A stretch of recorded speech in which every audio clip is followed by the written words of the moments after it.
You're about to make a trade. Which you do you listen to? Is it get optioning those options? Or let's do a little research.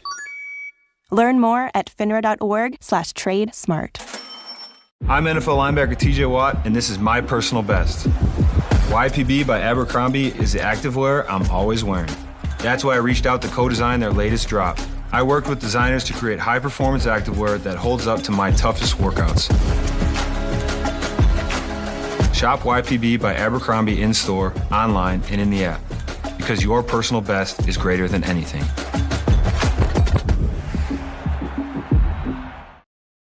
This is Optimal Finance Daily. Taking Money for Granted. What to Do If the Money Runs Out by Sam of FinancialSamurai.com. Taking money for granted is easy to do when times are good. After a global pandemic, perhaps we're much more appreciative of money. I considered my paycheck to be endless money. Every other week, I got paid for a service that I provided a company. Given I saved the majority of it, I began to treat money as if it were an endless supply. I devalued money because I only used a minority of it. It's hard not to take money for granted when it's come to you for so long. For example, how many of us are truly thankful for the food we get to eat every day? If I was, I wouldn't have seen a 10 to 12 pound weight increase since college. How many of us reflect on the fact that we have hot water every day?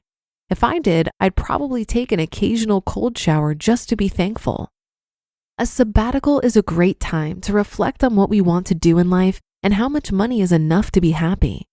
I've highlighted from previous posts that anywhere from $3,000 to $15,000 a month is enough, depending on the size of my family. Now I'm curious to discover whether this range is truly the case. Stop taking money for granted.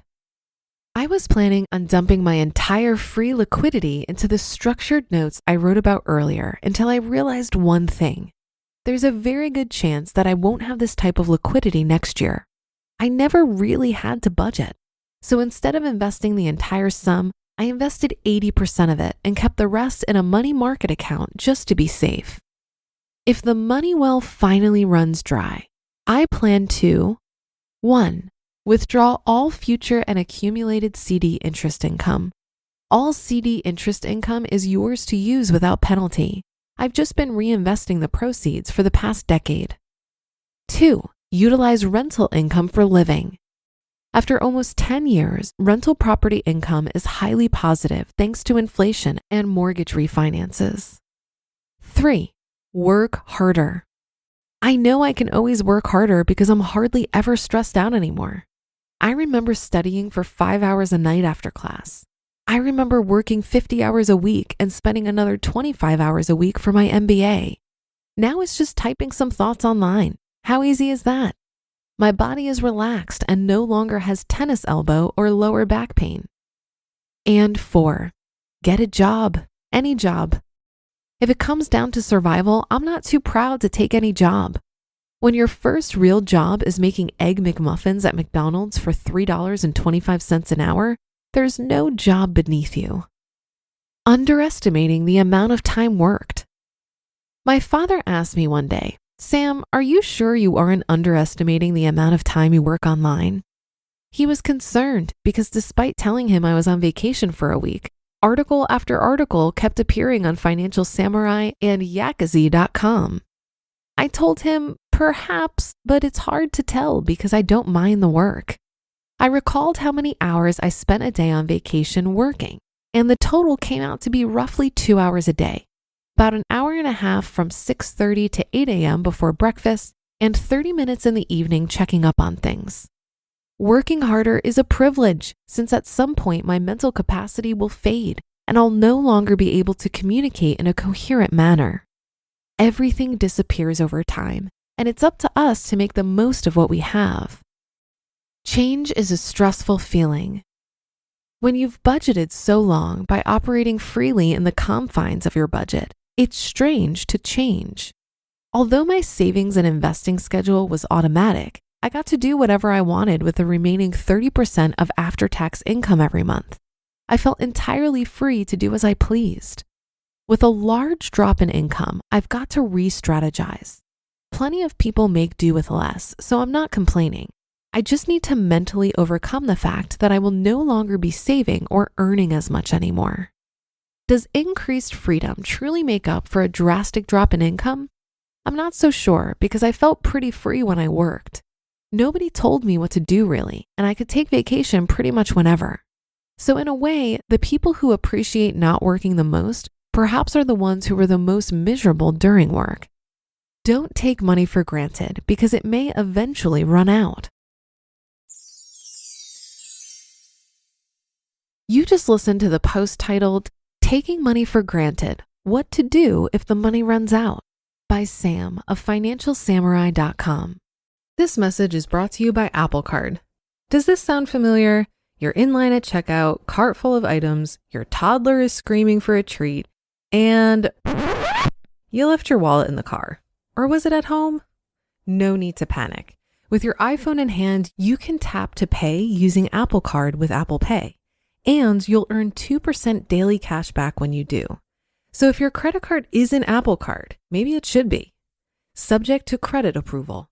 Apple Card issued by Goldman Sachs Bank USA, Salt Lake City branch. Terms and more at applecard.com. This episode is brought to you by State Farm. Checking off the boxes on your to-do list is a great feeling. And when it comes to checking off coverage, a State Farm agent can help you choose an option that's right for you. Whether you prefer talking in person, on the phone, or using the award-winning app, it's nice knowing you have help finding coverage that best fits your needs. Like a good neighbor, State Farm is there. This article had me thinking about how much I used to put my sense of security in my income. When I quit my job, I had to come to terms with a huge drop in income. About $100,000 drop in income. In order to make this palpable, I needed to shift my sense of security from my income to my savings, investments, and my ability to earn money. And my ability to earn money is actually intimately linked to my mental health and my ability to maintain perspective. We talk so much on this show about how to earn money, save money, manage money, invest money, etc. But the reality is, if you don't have good perspective and if your mental health is suffering, greed or fear will squander all of your efforts to build wealth.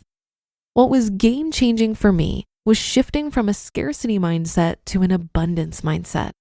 Scarcity is rooted in fear and greed. This is what drives you to hoard money. But money is only as good as your clarity on how you'll use it and your comfort level of how much is enough.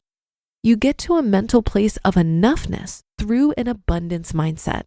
And this is about so much more than just managing money and achieving the emotional benefits of financial security.